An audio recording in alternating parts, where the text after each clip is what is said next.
എല്ലാ മാന്യപ്രേക്ഷകർക്കും പുതിയൊരു വീഡിയോയിലേക്ക് സ്വാഗതം. 2025 മാർച്ച് മാസം ധനുക്കൂറിൽ വരുന്ന മൂലം, പൂരാടം, ഉത്രാടത്തിൻ്റെ ആദ്യത്തെ കാൽഭാഗം വരുന്ന നക്ഷത്രക്കാർക്ക് എന്തൊക്കെ ഗുണദോഷ ഫലങ്ങളാണ് ഉണ്ടാകുന്നത് എന്ന് നോക്കാം. ആരോഗ്യപരമായി നോക്കിയാൽ കോപം നിമിത്തം ടെൻഷനുകളൊക്കെ വർദ്ധിക്കുക വഴി BP ഒക്കെ ഉള്ളവരാണെങ്കിൽ അതൊക്കെ വർദ്ധിക്കാം. കഴിഞ്ഞ ഒരു വർഷം ഏകദേശമൊക്കെ ആയി കാണും. വ്യാഴം നിങ്ങളുടെ 6ാം ഭാവത്തിൽ സ്ഥിതി ചെയ്യുകയാണ്. അതുകൊണ്ട് വർഷം മുഴുവൻ രോഗിയായിരിക്കും എന്നല്ല, ഇടയ്ക്കിടയ്ക്ക് നിങ്ങൾക്ക് ലിവർ സംബന്ധമായ അസുഖങ്ങൾ, അതുപോലെ ഷുഗറൊക്കെ ഉള്ളവരാണെങ്കിൽ അത് വർദ്ധിക്കുക, ഇടയ്ക്കൊക്കെ വയർ സംബന്ധമായ പ്രശ്നങ്ങളൊക്കെ ഉണ്ടാകുക, അതുപോലെ കാലാവസ്ഥയൊക്കെ ചേഞ്ച് ചെയ്യുമ്പോൾ അതനുസരിച്ചൊക്കെ രോഗങ്ങൾ ഉണ്ടാകാനുള്ള സാധ്യതകളൊക്കെ കൂടി നേരത്തെയൊക്കെ അപേക്ഷിച്ച് അല്പം കൂടിയിരുന്നിരിക്കാം കഴിഞ്ഞ ഏകദേശം ഒരു വർഷമൊക്കെ ആയിട്ട്. അതുപോലെ ഇമ്മ്യൂണിറ്റി കുറവൊക്കെ അനുഭവപ്പെടുന്നുണ്ടാകാം. ജാതകത്തിൽ ഗുരുവൊക്കെ ബലവാനായിട്ടിരിക്കുന്നവരാണെങ്കിൽ ഇങ്ങനെയുള്ള പ്രശ്നങ്ങളൊന്നും ഉണ്ടാകില്ല. 15-ാം തീയതി മെയ് 15-ാം തീയതി വ്യാഴം മാറുന്നത് വരെ ഇങ്ങനെയൊക്കെയുള്ള ചെറിയ പ്രശ്നങ്ങളൊക്കെ ഉണ്ടാകുകയുള്ളൂ. അതിനുശേഷം ആരോഗ്യപരമായി മെച്ചമുള്ള കാലയളവാണ് ഉണ്ടാകാൻ പോകുന്നത്. ഇപ്പോഴുള്ള ഈ പ്രശ്നങ്ങളൊക്കെ മാറുന്നതാണ് വ്യാഴമാറ്റത്തോടു കൂടി. ഇനി വിദ്യാർത്ഥികളുടെ കാര്യം നോക്കിയാൽ വിദ്യാർത്ഥികൾക്ക് പഠനത്തിൽ നല്ലൊരു നിലവാരമൊക്കെ പുലർത്താൻ മാർച്ചിൽ സാധിക്കുന്നതാണ്.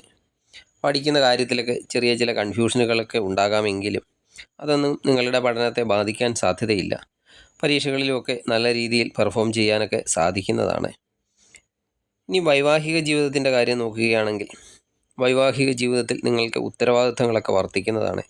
അത് കുടുംബകാര്യത്തിലുള്ള ഉത്തരവാദിത്തങ്ങളൊക്കെ ആകാം, അതുപോലെ നിങ്ങളുടെ സ്വന്തം കാര്യത്തിലൊക്കെയുള്ള ഉത്തരവാദിത്തങ്ങളാകാം. യാത്രകളൊക്കെ ഈ സമയത്ത് മാർച്ചിൽ വർദ്ധിക്കുന്നതാണ്. പങ്കാളികൾ തമ്മിൽ ചെറിയ കാര്യങ്ങൾക്ക് പോലും പരസ്പരം സംശയങ്ങളൊക്കെ ഉണ്ടാകാൻ സാധ്യതയുണ്ട്. അതിൻ്റെ പേരിൽ പരസ്പരം സംസാരവും ദേഷ്യവും ഒക്കെ ഉണ്ടാകാനുള്ള സാധ്യതയും മാർച്ചിൽ ഉണ്ട്. നിങ്ങൾ വാക്കുകളൊക്കെ അല്പം നിയന്ത്രിക്കേണ്ടതാണ്. അതുപോലെ ദേഷ്യവും നിയന്ത്രിക്കണം. അഗ്നിരാശി ആയതിനാൽ ദേഷ്യം അല്പം കൂടുതലായിരിക്കും, അതൊക്കെ നിയന്ത്രിക്കണം. എങ്കിലും പരസ്പരം സ്നേഹവും വിശ്വാസവും ഒക്കെ നിലനിൽക്കുന്ന സമയം കൂടിയാണ്. ഇനി ലവ് റിലേഷനൊക്കെ ഉള്ളവരുടെ കാര്യം നോക്കിയാൽ 15-ാം തീയതി വരെയൊക്കെ പരസ്പരം വിശ്വാസ്യതയൊക്കെ പുലർത്താൻ ശ്രദ്ധിക്കേണ്ടതാണ്. 15-ാം തീയതിക്കൊക്കെ ശേഷം അനുകൂലമായ അവസ്ഥ ഉണ്ടാകുന്നതാണ്.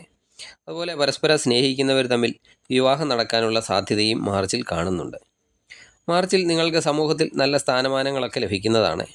സുഖ സൗകര്യങ്ങൾക്കായുള്ള എന്തെങ്കിലും കാര്യങ്ങളൊക്കെ ഈ മാസം ചെയ്യാൻ സാധിക്കുന്നതാണ്.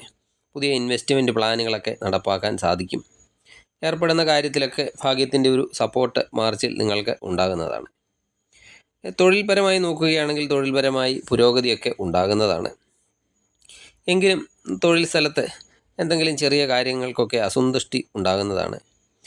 ജോലി സ്ഥലത്ത് അതുപോലെ പ്രതീക്ഷിക്കാത്ത പുതിയ സൗഹൃദങ്ങളൊക്കെ ഉണ്ടാകുന്നതാണ്. തൊഴിൽ സ്ഥലത്ത് മധുരമായിട്ടൊക്കെ സംസാരിച്ച് മറ്റുള്ളവരെയൊക്കെ കയ്യിലെടുക്കാൻ സാധിക്കുന്നതുമാണ്. അതുപോലെ മേലധികാരികളുമായിട്ടൊക്കെയുള്ള നല്ല ബന്ധം മാർച്ചിൽ പുലർത്താൻ സാധിക്കുന്നതാണ്. തൊഴിൽ ഉയർച്ചയൊക്കെ മാർച്ചിൽ ഉണ്ടാകുന്നതാണ്. ബിസിനസ്സുകാർക്കും വളരെയധികം ഗുണകരമാണ്.